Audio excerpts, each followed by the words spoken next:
Olá, meus queridos, tudo bem com vocês? Mais uma semana de aula aqui comigo, professor Tomás. Hoje nós vamos falar sobre dinâmica. O que é dinâmica, Tomás? Bom, dinâmica está ligada à interação entre corpos, ou à força aplicada em um determinado corpo. Tomás, mas o que é força? Bom, antes de nós chegarmos lá à força, antes de nós estudarmos a interação dos corpos, quais serão as consequências e tudo mais, nós precisamos estudar alguns conceitos básicos dentro desse assunto e então, posteriormente, a gente vai aplicar essa força, ou as forças. Primeiro, nós precisamos saber aqui de cara que você vai trabalhar com grandezas vetoriais. Portanto, nós precisamos definir vetor. Tá, então o que é um vetor? Vetor é um segmento de reta orientado. E essa orientação ele vai descrever bastante informação sobre algum acontecimento. Então, basicamente, o vetor ele vai possuir uma orientação, vai possuir o sentido e vai possuir um modo, um tamanho. Então, tudo que você precisa saber de um vetor é isso. Ele é um segmento orientado, que vai possuir uma direção, um sentido e um tamanho, um modo. Basicamente, ele vai ser representativo. Tá? Então, como você está observando aí, você tem um vetor que ele pode aumentar, pode diminuir. Então, a multiplicação, divisão, é muito simples. Você tem um vetor unitário. Se você quiser aumentar ele 2 vezes, você vai ter um vetor 2 vezes maior. Eu quero dividi-lo. Se você for dividir esse vetor, você vai, por 2, por 3, não importa, você vai diminuir esse vetor. E existe um vetor inverso, que nada mais é que você pegar o seu vetor original e invertê-lo. Ou seja, mudar o sentido. Não a direção, tá? Mas o sentido de orientação. O que é direção, o que é sentido, Tomás? Direção está associado ao eixo horizontal e ao eixo vertical. Então, a direção vai estar ligada entre esses dois eixos quando eu estiver falando no plano cartesiano. O sentido vai ser consequência da direção. Ou seja, se ele estiver no eixo horizontal, pode ir para a esquerda ou para a direita. Se ele estiver no eixo vertical, pode ir para cima ou para baixo. Então, o sentido está ligado à direção. O módulo, como eu falei, é o tamanho do vetor. E tem algumas operações básicas para esse vetor aí. O simples, né, já falei para você que é a multiplicação e divisão e o vetor inverso, mas eu tenho a soma e subtração. A soma, basicamente, você vai pegar dois vetores e somar. Ou seja, se eles estiverem no mesmo sentido, o que vai acontecer? Você vai ter um vetor maior, apontado para o mesmo sentido, dos dois anteriormente. Agora, se você tiver a soma de vetores opostos. O que significa a soma de vetores opostos? Basicamente é você pegar o vetor que você está querendo e o vetor oposto. Lembra que era o vetor oposto? Que era o vetor original no sentido inverso? É como se você estivesse fazendo uma subtração. Então, as propriedades básicas para um vetor é quase que aplicação idêntica à aritmética, né? Soma, subtração, tudo isso. Mas, Tomás, como é que vai ser um vetor negativo? Um vetor negativo ele só vai estar ligado ao sentido de orientação dele. Você tem um vetor unitário e pega um vetor no sentido oposto e soma com ele, é sempre soma, mesmo que apareça com um sinal trocado aí, mas é soma. Essa soma que é um sinal oposto, um vetor oposto, um vetor inverso. Você vai ter um vetor no sentido contrário. Então, exemplo aí para ficar muito claro. Cabo de guerra, beleza? Aquela disputa lá antiga lá de cabo de guerra.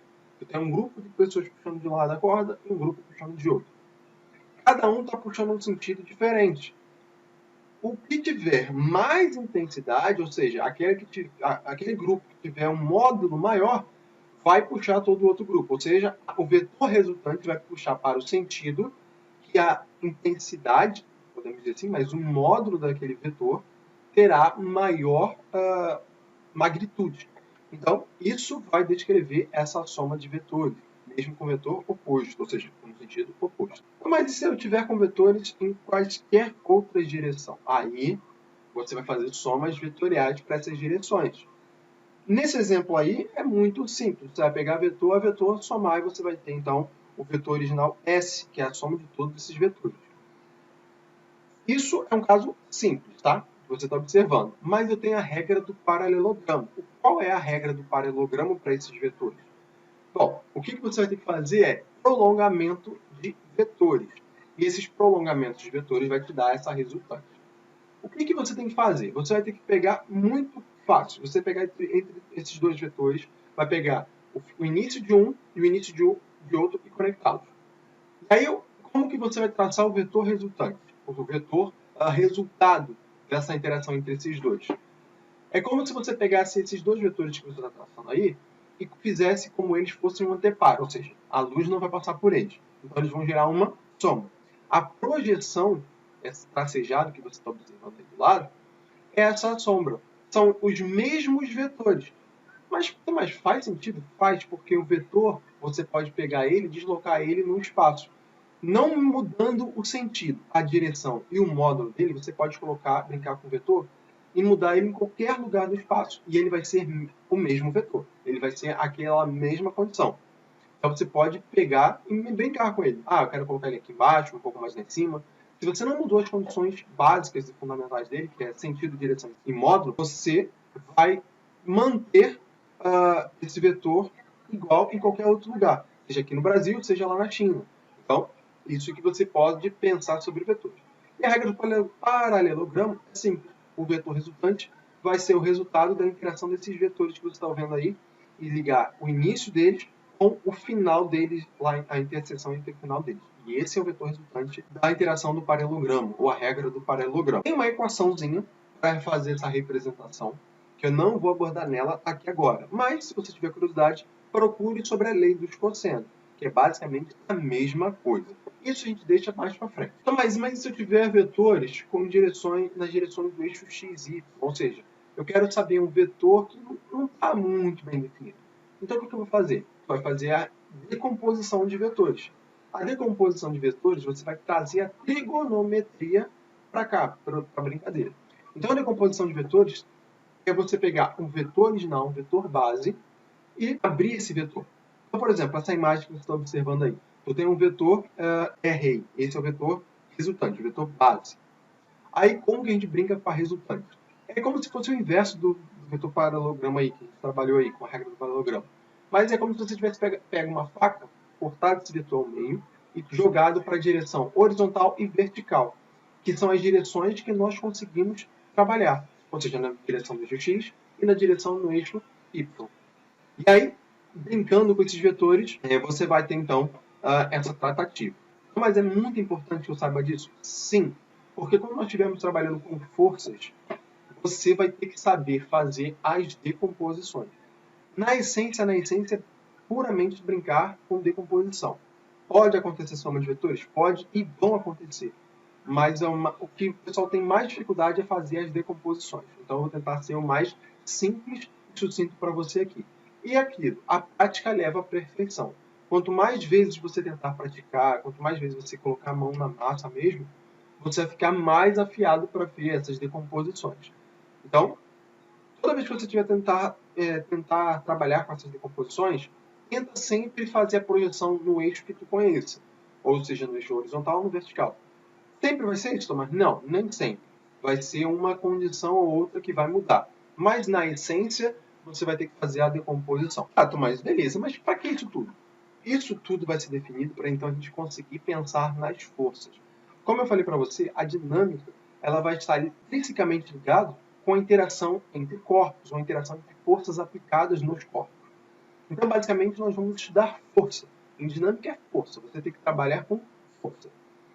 Aí, como é que são essas forças? Quais são essas forças que nós vamos trabalhar?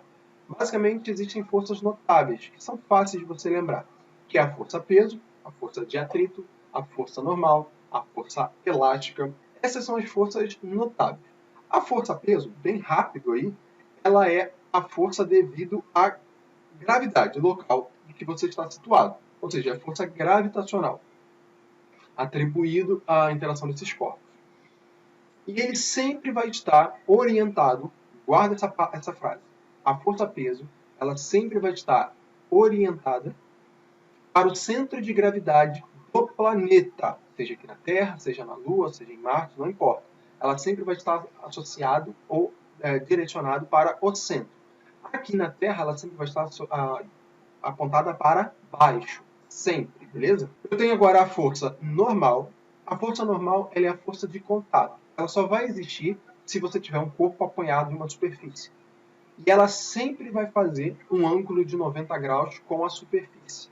Então, conforme você está observando aí, eu tenho duas representações para a força normal. Uma com um plano horizontal e uma outra com um plano inclinado.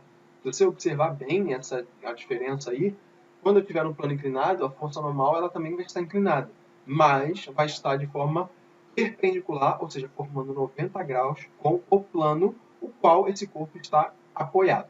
Então, guarde essa parte, porque quando nós chegarmos no estudo de plano inclinado, você vai precisar saber a aplicação de força normal, que é isso que você está observando nessa imagem. Aí eu tenho a força de tração. Quando ela existe, Tomás? Ela existe quando tiver um fio preso.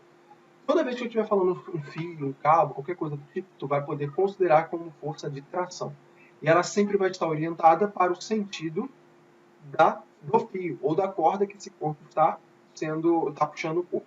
Então, sempre que você observar similar essa figura aí, né, ela sempre vai estar orientada para o sentido da corda. Depois eu tenho a força elástica. A força elástica ela vai estar associada, se tiver uma mola, um elástico, qualquer coisa do tipo que tem uma elasticidade, tu pode considerar como força elástica. Até a interação entre partículas, né, entre dois elétrons, você pode sim fazer uma extrapolação, digamos assim, e considerar como força a interação entre eles como força elástica, dependendo da condição. Então, a força elástica é isso aí. E por fim, eu tenho a força de atrito. A força de atrito está relacionada com a interação entre o corpo e a superfície. A força de atrito, na verdade, ela é uma força dissipativa do sistema. Ah, mas onde ela existe? Em todo lugar. Tudo que você tiver perda de energia, a força de atrito vai existir. Na essência, nessa parte inicial aqui, a gente não vai considerá-la força de atrito. A gente vai ter um vídeo só falando da força de atrito, porque ela é um assunto um pouco mais extenso e um assunto que o pessoal leva um pouquinho mais de dificuldade, ok? Mas, basicamente, é isso. O que você precisa saber é quando aplicar as forças, quais são as forças que você vai trabalhar, dependendo da força, quando que eu vou fazer essa decomposição, qual é mais fácil.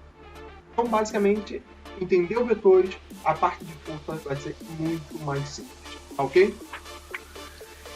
Bom, galera, essa foi a primeira aula, a parte introdutória. Sem isso aqui, os outros capítulos vão ficar um pouco mais complicados.